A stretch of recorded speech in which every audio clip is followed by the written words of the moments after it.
Chapter 2. What I don't get is, what's the point of fog? Captain Bollock, master of the Orc trading vessel Orgatha, knew he would regret the words, even as he found himself almost compelled to respond to his bateman's statement. Does it have to have a point? Rabban shook his head as he continued his cleaning of the captain's tusks. It was not a habit every Orc indulged in, but Bollock felt it was his duty as captain of the Orgatha to present himself in the best manner possible. Orcs were a noble people, ripped from their homes and enslaved both by demons and by humans. Enslaved orcs had always been filthy and unkempt.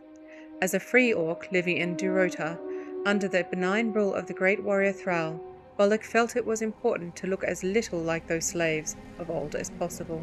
That meant grooming, as alien as a concept that might have been to most orcs, and it was something he expected in his crew as well.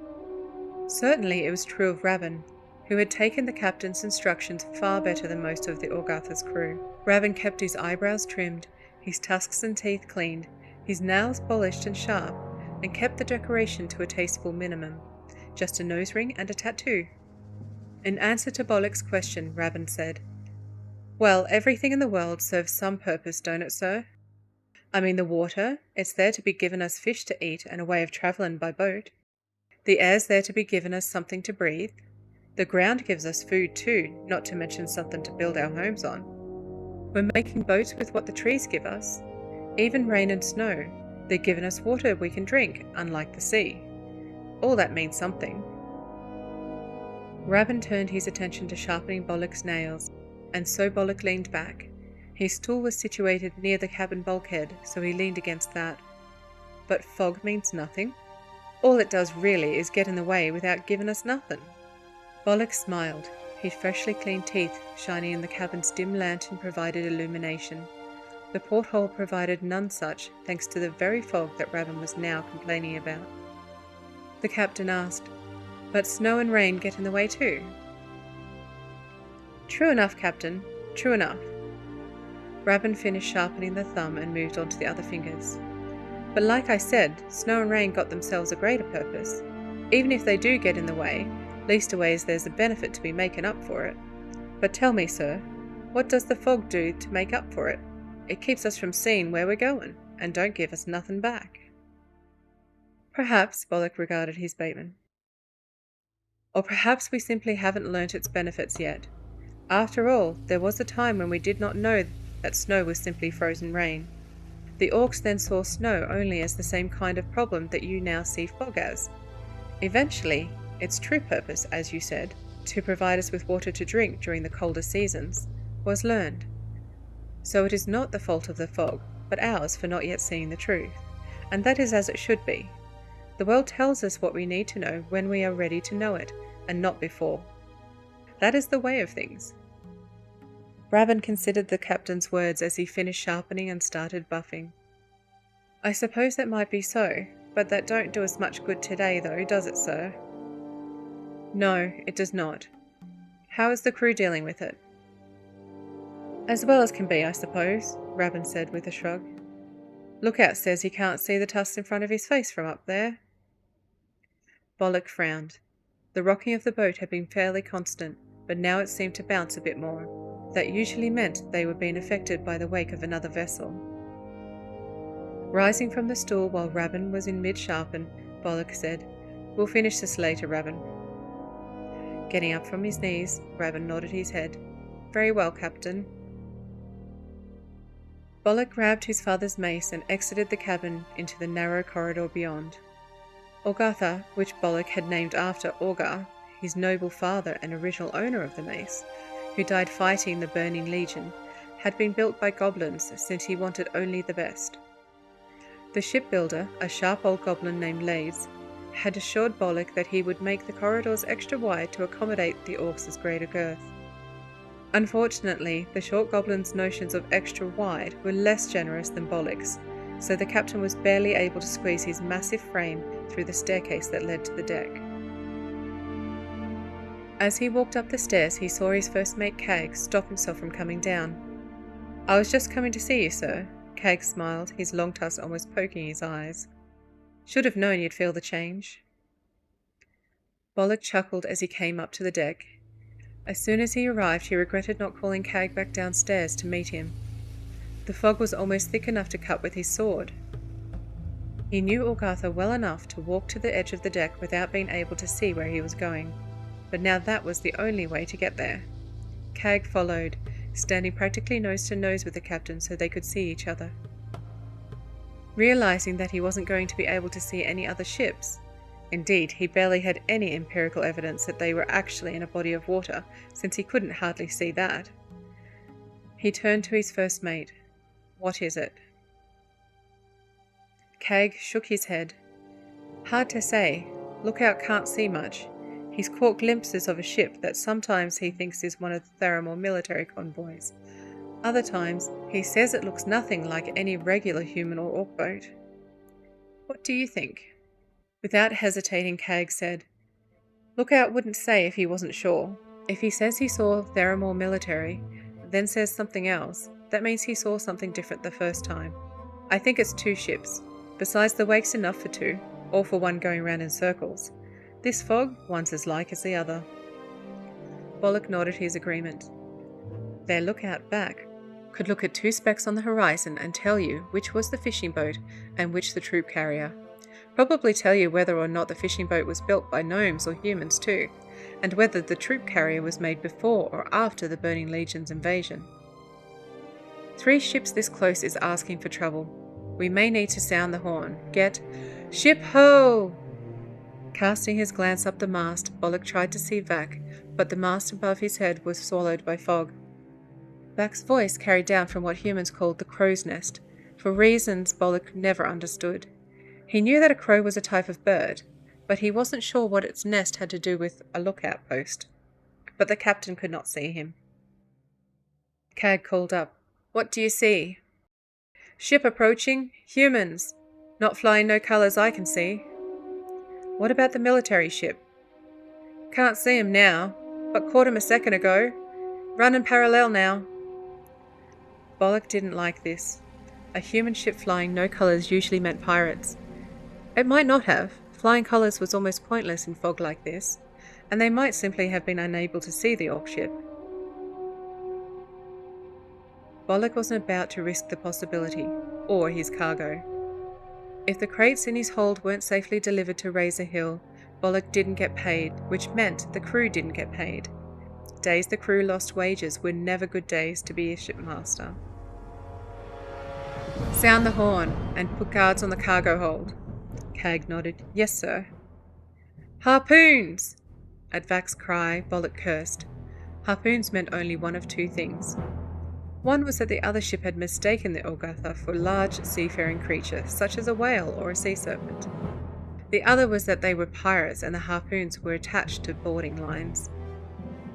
Since sea serpents and whales didn't migrate this far north as a general rule, Bollock felt safe in assuming it was the latter. The harpoon smashed into the deck, the side of the staircase that led below decks, and other places Bollock couldn't see in the fog. Then the lines that were attached to them went taut. "Prepare for boarders!" Cag cried. Bollock heard a voice say, "Cut the lines!" The sound of a fist hitting flesh was followed by Cag saying, "Don't be a fool. Swords can't cut through those ropes and you'll leave yourself open." Any other conversation was cut short by the sudden arrival of the very boarders in question, appearing as if by magic in the fog.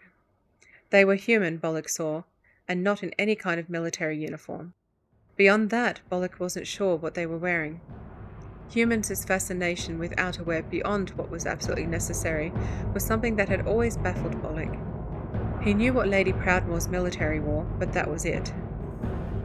"Kill the pirates!" Bollock cried, but his crew needed no such prompting. The battle was joined. Bollock lifted his father's mace in his right hand and swung it at the closest human, who ducked out of the way, then lunged with his sword. Bollock parried the sword with his left arm, but by the time he was able to whirl the mace around his head for a second strike, the human had gotten his sword up to block the mace.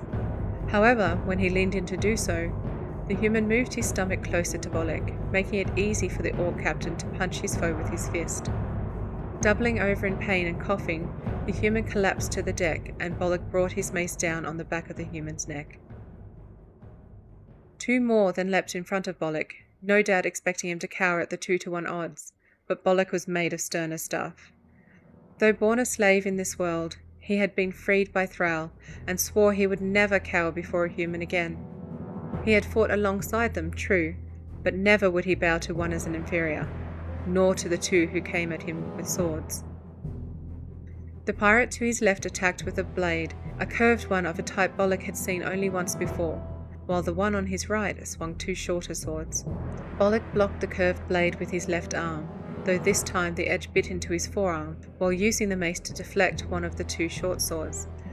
The other short sword missed Bollock's chest by a hair. Although the movement sent searing pain through his left arm, Bollock brought the limb swiftly downward, the blade still stuck in it.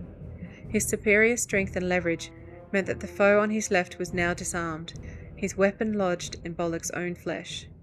Kicking at the pirate to his right, Bollock grabbed the head of the one on his left and pushed down, forcing the pirate to his knees. The one with the short swords flailed as he stumbled to the deck, managing to avoid a leg-breaking kick, but unable to keep his balance in the bargain. Bollock, still with his massive left hand on the head of the curved sword-holding pirate, cast that full aside. The human's head hit the mast with a satisfying thud. However, that move gave the other one a chance to regain his footing. Even as he lunged with his two tiny swords, Bollock leaned back and to his right, strained his right arm behind him, then swung the mace over his head, bringing it smashing down on the human's skull, killing him instantly. "Vac!" Bollock yelled up the mast as he removed the curved sword from his arm and tossed it to the deck next to its insensate owner. "Sound the horn!" The pirates likely didn't know the Orcish tongue, and so wouldn't expect it when the foghorn went off. Seconds later, an ear-splitting noise filled the air. Bollock was prepared for the sound that felt as if it vibrated his very bones, as were his crew, he assumed. He couldn't really see most of them. The humans that Bollock could see were caught off guard, however, which Bollock had counted on. The orcs that Bollock could see pressed their advantage. Bollock himself started twirling his mace over his head until he found a good target. His father's weapon slammed into the shoulder of a nearby pirate, who fell to the floor screaming in agony. Bollock heard a human voice yell a word in human tongue that he was fairly sure meant retreat. I guess that was proven accurate as the pirates started to climb the ropes back to their vessel. Bollock saw Cag slice off the leg of one of the retreaters, causing the victim to fall into the great sea. Cag turned to Bollock. "Do we give chase?" Shaking his head, Bollock said, "No, let them go." There was little point in trying to chase a ship in this bedamned fog. "Check the cargo." Nodding acknowledgement, Cag ran off to the hold entry, his footfalls echoing on the deck. Gazing upward, Bollock said, "Look out. What about the human ship?" "They didn't move," Vac said, "until after we sounded the fog. Then they moved off. Don't see 'em now." Bollock's fist tightened, his right hand gripping the handle of his father's mace so hard he thought it might break. The humans were their allies. If some of Lady Proudmoore's precious soldiers were nearby, why did they not assist when brigands boarded Orgatha? "Sir," Cag said, returning alongside Forks, the warrior in charge of guarding the cargo. "One of the crates was smashed, another was thrown overboard by one of the humans to cover his retreat." Forks added, "They sent most of their men to the hold. We drove 'em back good, we did, sir. They'd have taken it all otherwise." "You did well, Forks, and you will be rewarded." Bollock knew his words would have meaning. 2 crates lost meant 20% of their cargo was useless, which meant 20% reduction in wages. Bollock put a hand on Forks' shoulder. "You shall all receive the same cut you would have if all the cargo came intact. The difference will come out of my own share." Cag's eyes grew wide. "You honour us all, Captain." "Not at all. You defended my ship. You won't be penalised for that." Forks smiled. "I'll inform your warriors, sir." Bollock turned to Cag as Forks went off. "Assess damage, dump any human bodies into the sea, and put us back on course." He took a breath, then blew it out through his tusks. "And when we return, I want a messenger found. Thrall must be informed of this right away. Nodding, Cag said, "Yes, Captain."